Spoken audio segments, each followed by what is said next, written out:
ระบาทสมเด็จพระเจ้าอยู่หัวทรงพระกรุณาโปรดพระราชทานน้ำสงฆ์เครื่องสักการะพระราชทานถวายพระพรหมเสนาบดีเจริญอายุวัฒนมงคล 80 ปี โดยมีสมเด็จพระราชาคณะรองสมเด็จพระราชาคณะกรรมการมหาเถรสมาคมร่วมในพิธี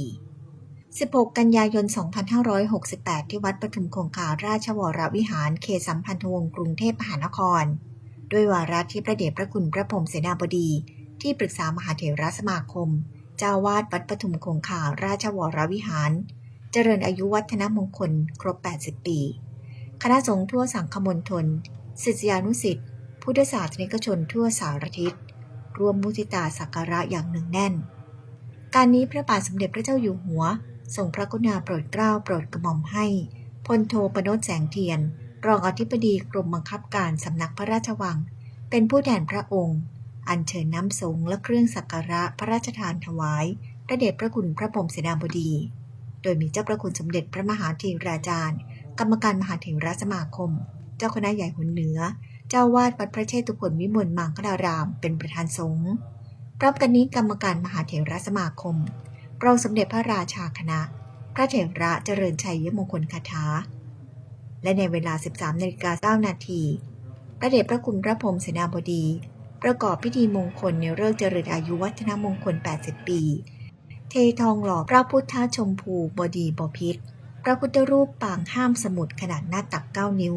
พระพุทธรูปประจำวันเกิดวันอาทิตย์ในพระเดชพระคุณพระพรหมเสนาบดีโดยมีครูบาอริยชาติอริยจิตโตพระนักบุญแห่งแดนล้านนาผู้เคารพศรัทธาในพระเดชพระคุณพระพรหมเสนาบดีร่วมในพิธีทั้งนี้ด้วยความมั่นคงในพระพุทธศาสนา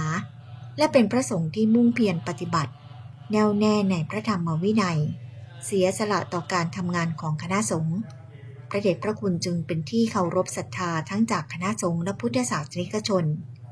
จัดให้มีพิธีสำคัญในโอกาสเจริญอายุวัฒนมงคลถวาย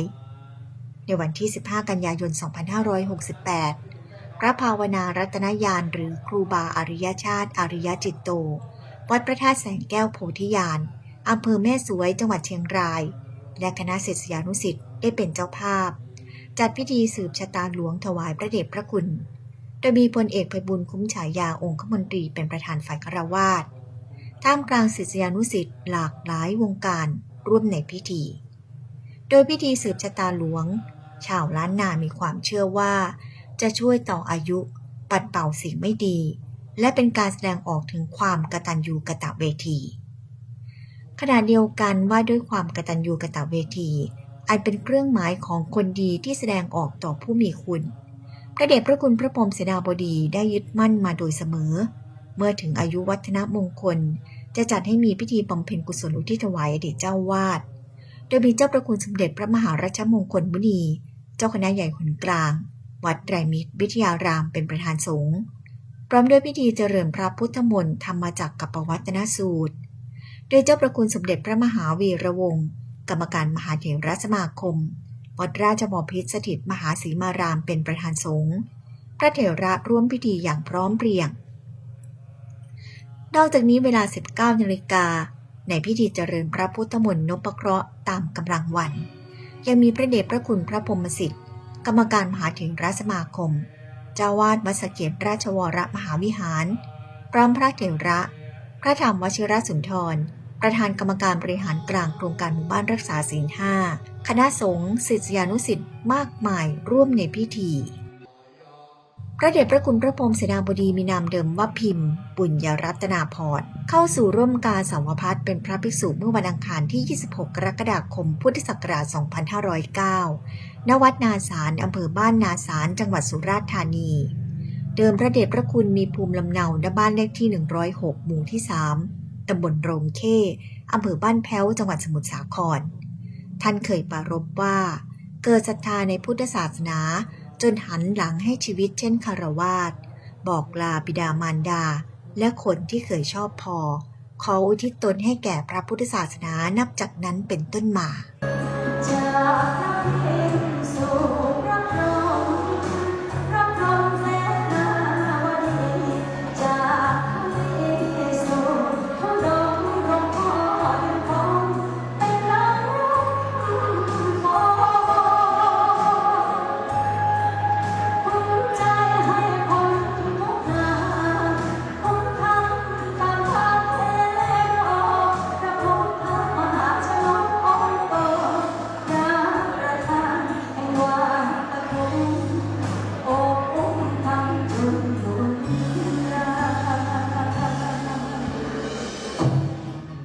ตลอดพิธีทั้ง2 วันเนืองแน่นด้วยผู้รักเคารพในตัวพระเดชพระคุณผู้เคยดำรงตำแหน่งกรรมการมหาเถรสมาคม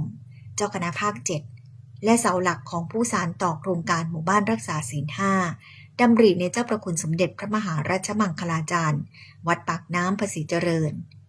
ก่อนย่างเข้าสู่80 ปีพระเดชพระคุณประกาศเจตนารมณ์อย่างแน่วแน่ไม่ยึดติดในตำแหน่งใดและปัจจุบันคงไว้เพียงตำแหน่งพระภิกษุสงฆ์สาวกขององค์สมเด็จพระสัมมาสัมพุทธเจ้ามุ่งเผยแผ่หลักธรรมคำสอนสู่หัวใจประชาชนอุทิศตนแล้วให้แก่พระพุทธศาสนา